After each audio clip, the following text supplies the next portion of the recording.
Un mundo al borde del colapso. Finales de la Edad del Bronce. Las grandes civilizaciones del Mediterráneo se desmoronan. Los hititas han caído, Micenas arde y las ciudades más ricas desaparecen bajo las llamas. Y entonces, desde el horizonte del mar, surge una armada de naves con guerreros que lucen cascos de plumas y portan armas de un metal superior al bronce. No eran simples piratas. Tras desembarcar, avanzaban tierra adentro con carretas cargadas de familias, animales y pertenencias. Venían a instalarse, a reclamar territorio por la fuerza. La Biblia los recuerda como los villanos definitivos, los opresores de Israel.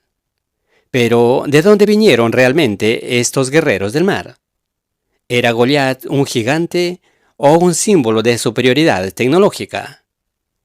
¿Por qué un pueblo tan avanzado desapareció de la faz de la tierra, mientras su nombre bautizó una región para siempre? La curiosidad es el primer paso hacia lo extraordinario. Aquí recorremos juntos el lado más insólito de lo real.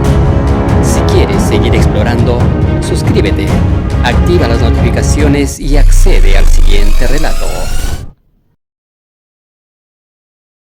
Para entender la magnitud de los filisteos, primero debemos rastrear su origen lejos de las arenas de Canaán. Durante generaciones se creyó que eran una tribu local más, pero la arqueología moderna y las pruebas de ADN extraídas de los cementerios de Ascalón han cambiado la historia por completo.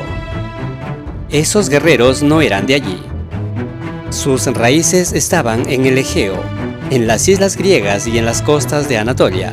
Venían del mismo mundo que levantó las fortalezas de Micenas, una civilización que dominó el mar hasta que su propia estructura colapsó. Cuando ese mundo empezó a morir, con las ciudadelas de Micenas, Tirinto y Pilos ardiendo por causas que los historiadores aún debaten, miles de refugiados tomaron sus naves buscando una salida en el mar. Los egipcios registraron esta migración masiva con un nombre que inspiraba terror: los pueblos del mar. Entre ellos destacaban los Peleset, que es como los egipcios llamaban a los filisteos. Hacia el año 1175 a.C., esta armada llegó a las puertas de Egipto, y el faraón Ramsés III los enfrentó en una batalla desesperada que quedó grabada en los relieves de Medinet Abu.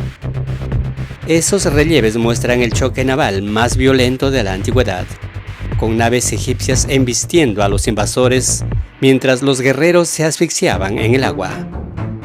Aunque Ramsés proclamó una victoria total, la realidad histórica sugiere que fue una victoria incompleta, ya que no pudo evitar que los filisteos se asentaran definitivamente en las costas de Canaán.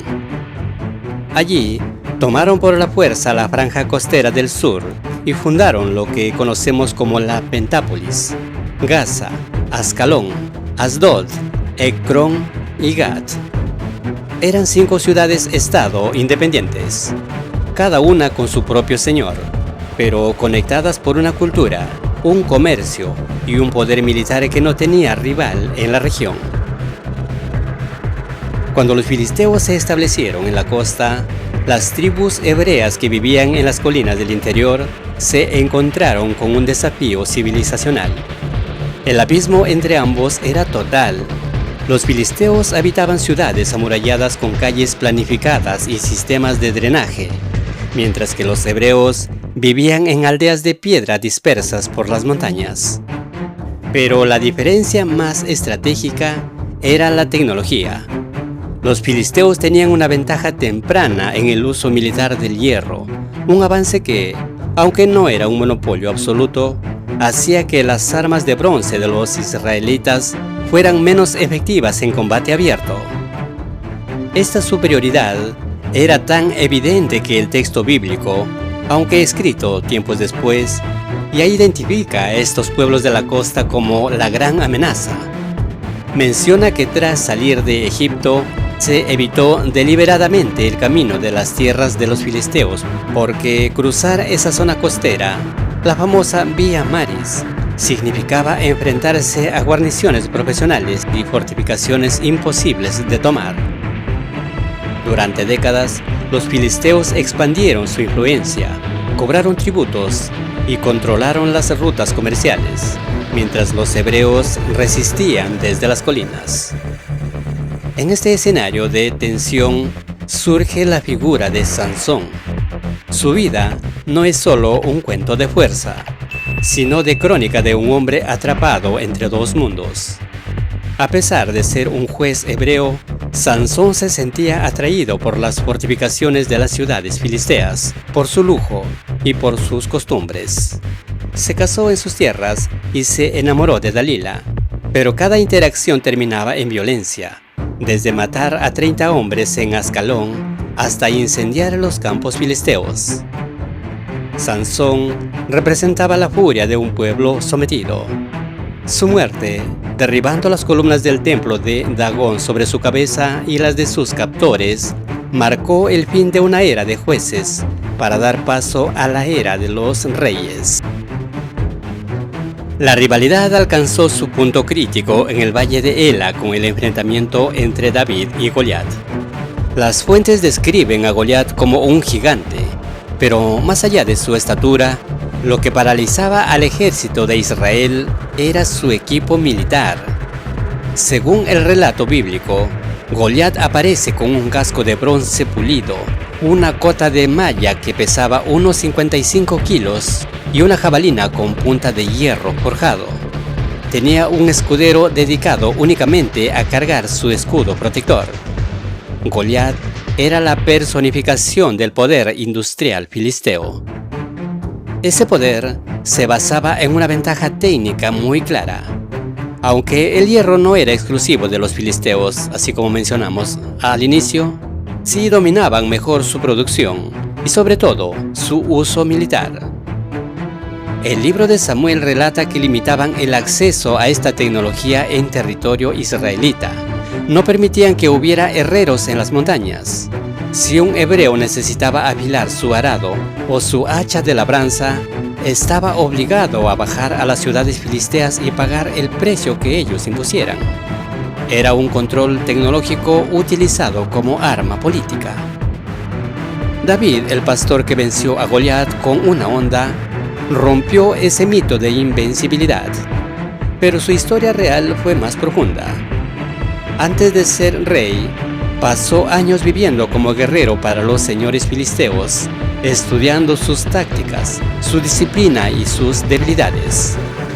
Cuando finalmente tomó el trono, usó ese conocimiento adquirido de sus propios enemigos para quebrar su dominio.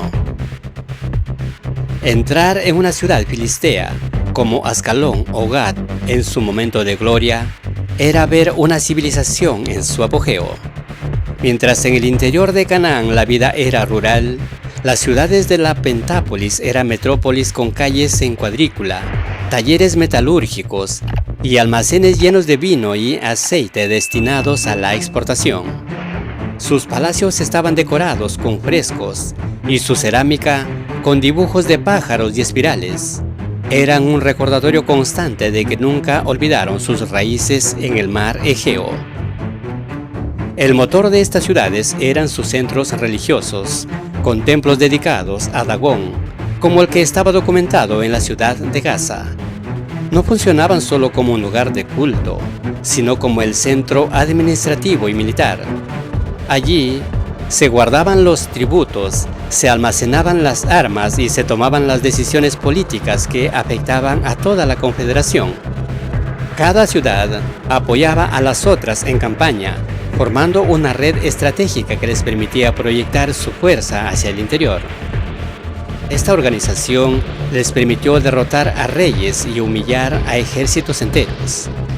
El rey Saúl murió combatiendo contra ellos y su cuerpo fue exhibido en las murallas de Bet-Seán, que en aquel entonces se encontraba bajo dominio filisteo, como una advertencia para cualquiera que intentara rebelarse. Ni siquiera Salomón logró someterlos por completo. La Filistea seguía siendo una potencia urbana y comercial que no se doblegaba fácilmente ante el poder de las colinas. Como todo imperio basado en una ventaja técnica, el dominio filisteo empezó a resquebrajarse cuando el hierro dejó de ser exclusivo. Con el tiempo, los herreros hebreos aprendieron las técnicas de forja y la brecha militar se fue cerrando. Sin embargo, la destrucción definitiva no vino de Israel, sino de los grandes imperios de Mesopotamia. Primero fueron los asirios, con reyes implacables como Sargón II, quienes redujeron a las ciudades filisteas a estados tributarios. Tuvieron que pagar fortunas en oro y plata para evitar que sus ciudades fueran borradas del mapa. Pero la aniquilación final llegó a partir del año 604 a.C. con Nabucodonosor II de Babilonia.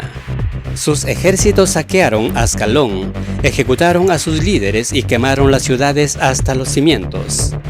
Otras ciudades de la Pentápolis corrieron la misma suerte en campañas posteriores. A diferencia de los judíos, los filisteos no tenían una estructura cultural que sobreviviera fuera de sus ciudades y sus templos.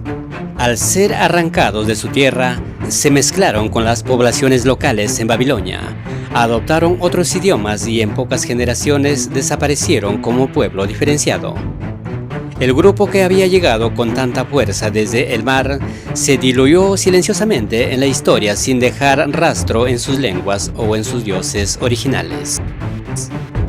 Hoy en día, la palabra filisteo ha quedado reducida a un concepto negativo.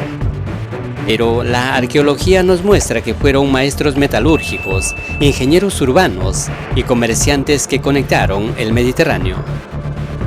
Su tragedia fue que la historia la escribieron sus enemigos. Para los autores de la Biblia, ellos eran el villano necesario que servía para poner a prueba la fe de Israel. Su memoria quedó reducida a la de bárbaros, cuando en realidad eran la civilización más avanzada de su época en aquella región. Perdieron la guerra y perdieron su identidad, pero dejaron una marca que el tiempo no ha podido borrar. Siglos después, su nombre fue adoptado por los romanos como Siria Palestina, bautizando esa tierra para la eternidad. Aquí termina este episodio. La historia continúa.